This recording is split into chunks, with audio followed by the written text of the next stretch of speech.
Chapter का नाम है current electricity.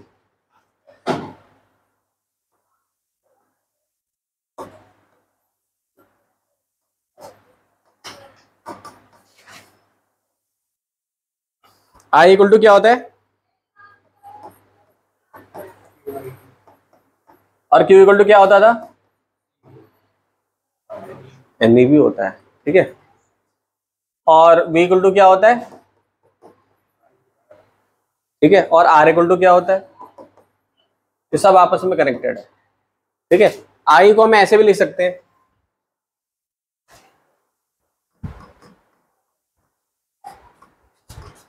D Q by D T, ठीक है। क्यू इक्वल टू एन होता है, V equal to I R होता है, R equal to rho L by A होता है तुम्हारा, ठीक है।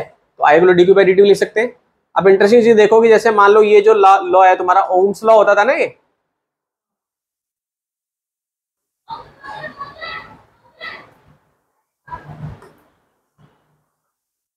तो अगर मान लो मैं ऐसे लिखूं इसको, V equal to I R और R की जगह पे क्या लिख लूं, रो एल बाई ए, और यहां पे क्या लिख लूं, वोल्टेज, ठीक है। और V को यहां रहने दूं और I बाई ए कर लूं, मैं यहां रो कर लूं, यहां पे L कर लूं। तो एक नई क्वांटिटी आपको समझनी है जिसको बोला जाता है करंट डेंसिटी, और ये किसके इक्वल है, J equal to I by A के इक्वल है, ठीक है। इजी है। तो यहाँ पे क्या हो जाएगा, V इक्वल टू जे और रो और ये L हो जाएगा, V इक्वल टू जे रो और L हो जाएगा। क्लियर है, इसमें किसी को doubt? J is your current density बेटा, ये सब आप लोगों ने 10th में पढ़ा है, बस करंट डेंसिटी थोड़ा नया है यहाँ पे। तो current per unit area that is your current density, यहाँ पे J कर दिया। अब V इक्वल टू क्या होता है, E इंटू डी होता है। V क्या होता है, E इंटू डी होता है या E इंटू एल होता है ना। तो यहाँ पे क्या कर दूंगा मैं, E इंटू एल लिख दूंगा, और यहाँ पे क्या कर दूंगा, J into rho into L कर दूंगा।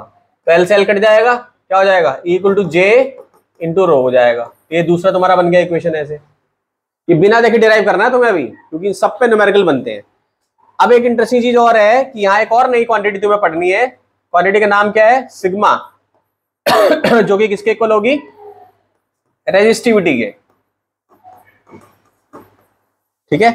तो सिग्मा इक्वल क्या हो जाएगा, 1 बाय रो हो जाएगा। तो E इक्वल क्या हो जाएगा, सिग्मा, क्योंकि रो किसके इक्वल है, 1 बाय सिग्मा के इक्वल है, तो ये भी एक फॉर्मूला बन गया। तो J इक्वल क्या बन गया यहाँ पे, E इंटू सिग्मा। समझ गए, लिखिए कॉपी पे सब लोग। तो जनरली क्या होता है, इस पे एक वेरिएशन ऑफ क्वेश्चन बनता है कि सपोज करो कि मेरे पास एक वायर है और इसका रेजिस्टेंस कितना है, R है, ठीक है भाई। तो इसका वॉल्यूम कैसे निकलेगा, एरिया इंटू लेंथ से निकलेगा भाई। ये इसका एरिया है और ये इसकी लेंथ है यहाँ पे। तो मान लो इसका रेजिस्टेंस है 3 ओम, कितना है, 3 ओम, ठीक है। अब मैंने क्या किया, इसमें इसको खींच दिया, तो खींच दिया तो थोड़ा सा ये थिनर हो जाएगा ना, थिनर हो जाएगा थोड़ा सा। तो जो चीज सेम दोनों में रहने वाली है वो कौन सी चीज है जो कॉमन रहने वाली है, वॉल्यूम। ये थोड़ी ना, वॉल्यूम सेम रहने वाला है ना भाई, इसी से तो ये सेम ही चीज तो है, मैंने थोड़ा सा उसको लेंथ बढ़ा दी। तो अब देखो, जैसे यहाँ पे अगर मैं बोलूं कि मेरी लेंथ यहाँ ट्वाइस हो गई है, तो वॉल्यूम का फॉर्मूला एरिया इंटू लेंथ होता है हमारा। जब तुम्हारी ये लेंथ ट्वाइस हुई है तो एरिया को ट्वाइस कम होना पड़ेगा, है कि नहीं। तो यानी कि अगर इसका एरिया की बात करूं तो एरिया क्या हो जाएगा, इसका हाफ हो जाएगा। तो इसका नया रेजिस्टेंस पता कर सकते हो, आर न्यू निकाल के दिखाओ जरा सब अपनी कॉपी पे फटाफट जल्दी से। तो ये क्वेश्चन जो है थोड़ा थोड़ा तुम्हें 11th का याद आ रहा है, इक्वेशन ऑफ कॉन्टिन्यूटी होती थी, ठीक। हाँ, तो इक्वेशन कॉन्टिन्यूटी क्या कहते हैं कि एरिया और वेलोसिटी का जो प्रोडक्ट होता था बेटा कांस्टेंट होता था ना हमेशा। यानी अगर मान लो यहाँ पे एक पाइप है, यहाँ पे मुंह छोटा हो गया तो यहाँ वेलोसिटी ज्यादा हो जाएगी, एरिया यहाँ पे कम हो जाएगा, ठीक है। यहाँ पे एरिया ज्यादा है तो वेलोसिटी यहाँ पे कम हो जाएगा। तो पहले तो ध्यान से पढ़ो, इसमें क्या चीज सेम है कि करंट सेम है, और करंट डेंसिटी मैंने आपको बताया है जे इक्वल टू क्या होता है, आई बाई ए होता है ना। एरिया में डिफरेंस है दोनों में, ठीक है। तो पहले तो सबसे पहले कि कितना करंट फ्लो रहा है निकाल सकते हो इजीली, कुछ नहीं, बहुत इजी सा क्वेश्चन है। डायग्राम में D1 D2 तुम्हें दिया हुआ है, D1 की वैल्यू भी दी हुई है, J1 की भी दी है, J2 की भी दी हुई है वैल्यू, ठीक है। J1 की वैल्यू के डबल है J2 की जो वैल्यू है, ठीक है। J2 क्या है, करंट डेंसिटी है, ठीक। तो ये जो डेटा दिया है उसके हिसाब से हमें क्या निकालना है कि अगर करंट डेंसिटी को डबल करते हैं तो what is the diameter of D2, यानी एक्चुअली में इसका डायमीटर आपको निकालना है, ठीक है। इजी क्वेश्चन है बिल्कुल, तो जरा इसको ट्राई करिए आप लोग। हाँ भाई, ये कैसे करोगे? A wire of 10 ohm resistance stretched to thrice its original length. What will be its new resistivity and new resistance? तो अभी इस बच्चे ने एक सवाल पूछा कि रेसिस्टिविटी क्या चेंज होगी, रेसिस्टिविटी सेम ही रहती है, रेजिस्टेंस डिपेंड करता है लेंथ पे और एरिया पे, तो वो तो बदलेगा, रेसिस्टिविटी तो सेम रहेगी क्योंकि मटेरियल की प्रॉपर्टी होती है। जैसे मैं हूं ना एक इंसान, तो कपड़े में रोज बात भिन्न भिन्न पहनता हूं लेकिन हूं तो मैं सेम ही ना, तो ऐसी रेसिस्टिविटी वो सेम रहती, ठीक है। तो अब जरा इसको करके दिखाओ फटाफट। एक वायर है जिसका रेजिस्टेंस 16 ओम था, सेम टाइप का क्वेश्चन है जैसे ये, अब ये इसको सॉल्व कर लेंगे, इजी सा है क्वेश्चन ये। एक वायर है जिसका रेजिस्टेंस कितना है, 16 ओम है,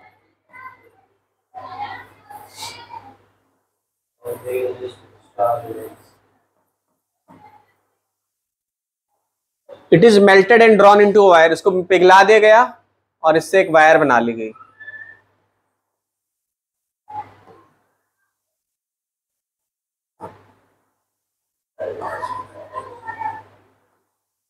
ठीक है भाई, wire of half its length, यानी जो इसकी लेंथ थी तो इसके आधी लेंथ का बना दिया गया, यानी कि हाफ इट्स लेंथ यानी कि इतना बना दिया। तो लेंथ यहाँ पे कितनी है, L/2 है। तो आपको एरिया का मैंने आपको बताया था क्या होगा फिर, क्योंकि वॉल्यूम तो सेम रहेगा। तो कह रहा है परसेंटेज चेंज इन रेजिस्टेंस क्या होगा, तो डेल्टा आर जो भी डिफरेंस आ रहा है ना वो ऊपर लिखोगे, ओरिजिनल रेजिस्टेंस जो थी वो इसको लिखोगे यहाँ पे और 100 से मल्टीप्लाई कर दोगे तो क्या आ जाएगा, परसेंटेज चेंज आ जाएगा। ठीक है, देखो कितना, एक बच्चे ने निकाल लिया, बाकी लोग भी करें। एक वायर थी, इसको मेल्ट कर दिया हमने और दूसरी एक वायर बना ली, ठीक है। तो इसकी लेंथ हमने आधी कर दी तो ऑब्वियसली एरिया बढ़ेगा। तो इसका वॉल्यूम क्या था, एरिया इंटू लेंथ होता है यहाँ पे, तो नया वाला वॉल्यूम क्या होगा, एरिया इंटू लेंथ होना चाहिए उसको भी, लेकिन लेंथ यहाँ पे हाफ हुई है तो एरिया क्या हो जाएगा, डबल हो जाएगा, है ना। तो इसकी जो रेजिस्टेंस होगी वो क्या लिखोगे, रो एल, तुम्हारा यहाँ पे एल की जगह पे क्या हो जाएगा, L/2, और ए की जगह पे क्या हो जाएगा, ट्वाइस ऑफ ए, है ना। तो क्या हो जाएगा ये फिर तुम्हारा, ये L/2 नीचे आ जाएगा ये, सो R डैश इक्वल टू क्या हो जाएगा, रो L/4A, ठीक है। L/4 हो जाएगा R डैश की जगह पे, पुराना वाला रो अब यहाँ पे 1/4 कर लोगे और रो L/A कर लोगे, और रो L/A की वैल्यू तो है ही पुरानी 16, तो 4 4 जा 16, ठीक है।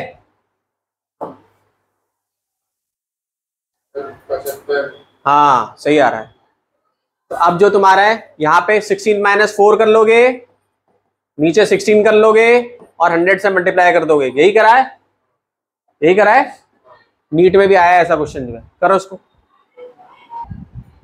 ये करिए, सिलेंड्रिकल वायर है, 10% इंक्रीज हुआ तो इसके परसेंटेज इंक्रीज इन रेजिस्टेंस में क्या होगा, इस टाइप का कर चुके हैं ना हम ये, ठीक है। इस टाइप का करवा रहा हूँ, जरा करके दिखाइए सब लोग इसको। सिलेंड्रिकल वायर है, उसको इंक्रीज किया गया है इस length bye 10%, calculate the percentage increase in its resistance. Question में बोला है 10% इंक्रीज हुई है, तो एल जो हमारा पहले था उसमें 10% इंक्रीज हो गया भाई, तो 10% ऑफ, तो ये हो जाएगा, यहां पे हो जाएगा L प्लस 0.1 ऑफ L, तो कितना हो जाएगा ये 1 और ये 0.1, तो 1.1 L हो जाएगा। तो नया वाला जो L डैश है और L का रिलेशन आ गया हमारे पास 1.1। मैंने क्या बताया कि वॉल्यूम हमेशा सेम रहने वाला है, तो अगर ये A इंटू L है, लेकिन हम यहाँ पे मल्टीप्लाई और डिवाइड नहीं करेंगे, हम बस क्या लिख लेंगे इसको, A डैश और L डैश ले लेंगे, अपने आप ही एडजस्ट हो जाएगा ये। तो यानी ए बाई ए डैश की जो वैल्यू है वो और एल डैश बाई एल की वैल्यू जो है वो भी सेम रहने वाली है, क्योंकि रेशियो सेम रहने वाला है। इस लॉजिक को समझ रहे हो? पहले हम क्या करते थे, पहले हमारा एरिया लेंथ हमारी 3 टाइम्स बढ़ती थी तो एरिया हम 3 टाइम्स कम कर देते थे, यही करते थे ना। तो इनडायरेक्टली अगर आप देखो, इसको अगर पुट करो, अगर पुराने मेथड से करो, a इंटू एल, मान लो मैं मानता हूं कि भाई 3 टाइम्स बढ़ गया ये, ठीक है, तो a डैश मेरा कितना हो गया, a बाई 3 हो गया, और ये l कितना हो गया मेरा, l क्या हुआ, 3l हो गया हमारा, ठीक है, तो ये भी 3l हो गया। तो कट पिट के तो सेम ही हो गया ना ये। तो अगर इसका रेशियो निकालोगे अगर आप a अपॉन a बाई 3 और l अपॉन 3l करोगे तो ये आने वाला सेम ही है। क्या आने वाला है, सेम। ये 3 ऊपर चला जाएगा, नहीं एक सेकंड, तो इनका जो रेशियो है वो सेम रहने वाला है ना भाई। यहां से यहां काट दोगे तो a बाई a और l बाई l सेम रहने वाला है। तो ऐसे ही हम क्या कर रहे हैं कि यहाँ पे भी हम ये रिलेशन ले ले रहे हैं। इससे फायदा क्या होने वाला है कि जो r equal to rho L by A का जो फॉर्मूला है उसमें हम इसको सब्स्टिट्यूट कर सकते हैं। r क्या, रेजिस्टेंस है, तो देखो एक ये रिलेशन आ गया हमारा a into L, A dash into L dash. अब ध्यान से अगर देखो तो एल डैश की वैल्यू हमारे पास पुरानी वाली थी, एल डैश की वैल्यू तो निकाल चुके हैं ना। कितनी हमारी एल डैश की वैल्यू, एल डैश की वैल्यू है 1.1 ऑफ एल, ठीक है। तो 1.1 ऑफ एल है, तो यानी a अपॉन ए डैश और एल डैश अपॉन एल की जो वैल्यू है ये हमारे पास है पड़ी हुई। तो इस तरीके से हम लिख सकते हैं इसको, 1.21 लिख सकते हैं, सब कुछ सेम है। और परसेंटेज कैसे निकालते थे, परसेंटेज निकालते थे delta R by R into 100 से निकालते थे। तो जो हमारी रेजिस्टेंस है मेन न्यू वाली, और इसको माइनस कर देते थे और नीचे हमारी आर रहती थी वैल्यू। तो ये तो भाई से ऐसे भी तो लिख सकता हूं इसको, आर डैश और -1 और इंटू में 100, आर डैश बाई आर लिख सकता हूं ऐसे में, है कि नहीं। तो अब यहाँ आर डैश बाई आर का इक्वेशन मेरा निकल गया ना। कितना है आर डैश बाई आर का वैल्यू, 1.21 है। ये जो रेशियो प्रोपोर्शन मैंने यूज किया है इससे मैंने निकाल लिया। तो 1.21 का स्क्वायर कर 1.21 हो गया, -1 कर दिया इंटू 100, तो 21% इंक्रीज करेगी। आपका आंसर गलत आ रहा था, तो कितना हो जाएगा 21%, क्योंकि ना उस जिस मेथड से आप कर रहे हो उसमें गलती होने के चांसेस है। रेशियो प्रोपोर्शन वाले में कोई गलती होने के चांस नहीं है। अभी भी जिसको डिस्कशन करना है वो कर सकता है मेरे से। एक बच्चा कह रहा है आर डैश बाई आर कैसे है, तो भाई देखो आर डैश की वैल्यू क्या है, रो तो सेम रहने वाला है, L dash by A dash है ना, और आर की वैल्यू क्या है, रो एल बाई ए है। इसी से तो रेशियो प्रोपोर्शन से आया है, रो से रो कट गया। ये किस फॉर्म में, ए बाई बी और नीचे सी बाई डी की फॉर्म में। तो मैथ्स में हम क्या करते हैं, एल डैश बाई ए लिख लेते हैं और ए बाई एल लिख लेते हैं। एरिया से एरिया कट गया हमारा, आर काटने की जरूरत क्या है, ये इसको ए डैश मान लो, इसको ए डैश ही रहने दो, इसको ए डैश ही रहने दो, इसको ए रहने दो। तो क्या ऐसे नहीं लिख सकते इसको हम, एल डैश बाई एल और A dash by A by A dash. तो ये आ गया हमारा ए बाई ए डैश। अब ध्यान से अगर देखो तो ए बाई ए डैश तो एल डैश बाई एल के इक्वल था, तो यहां से हमने क्या कर लिया, यहां से हमने एल डैश बाई एल का स्क्वायर कर लिया। आया समझ में, एल डैश बाई एल का हमने स्क्वायर कर लिया और ये क्या हो जाएगा तुम्हारा 1.21 हो जाएगा बस। तो आर डैश बाई आर की भी वैल्यू हमारे पास आ गई। ये बहुत अच्छा मेथड है सॉल्व करने के लिए, इसमें गलती होने के चांसेस ही खत्म हो जाते हैं। हाँ, रेशियो प्रोपोर्शन वाला मेथड जो है। और ये क्वेश्चन नीट में भी इस टाइप का आया हुआ है, जेईई में भी आया हुआ है। इतना इंक्रीज कर दिया तो क्या होगा, ऐसे करोगे तो सेफ रहोगे, गलती होने के चांसेस खत्म है तुम्हारे। समझिए, लिख लो उसको पूरा। अब एग्जाम्पल 24 करें। पहले क्वेश्चन बनाए,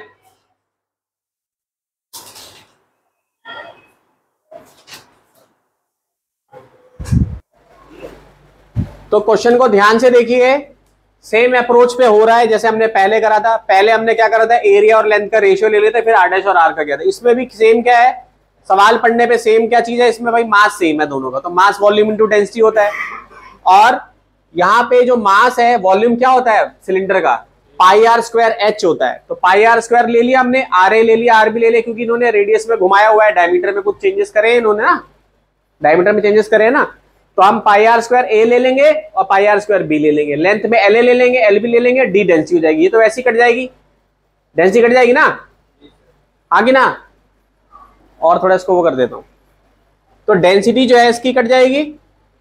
फिर मैंने आप लोगों को बोला था कि रेशियो ले लो आप हमेशा। तो एल बी को यहां रहने दो और एल ए को यहां पे लेके आ जाओ। क्या आएगा इससे, पाई से पाई भी उड़ गया, एक रिलेशन आ जाएगा आपके पास। कौन सा रिलेशन रहेगा ये, R A by R B का आ जाएगा। तो यही तो हमें चाहिए, ये रिलेशन तो चाहिए हमें।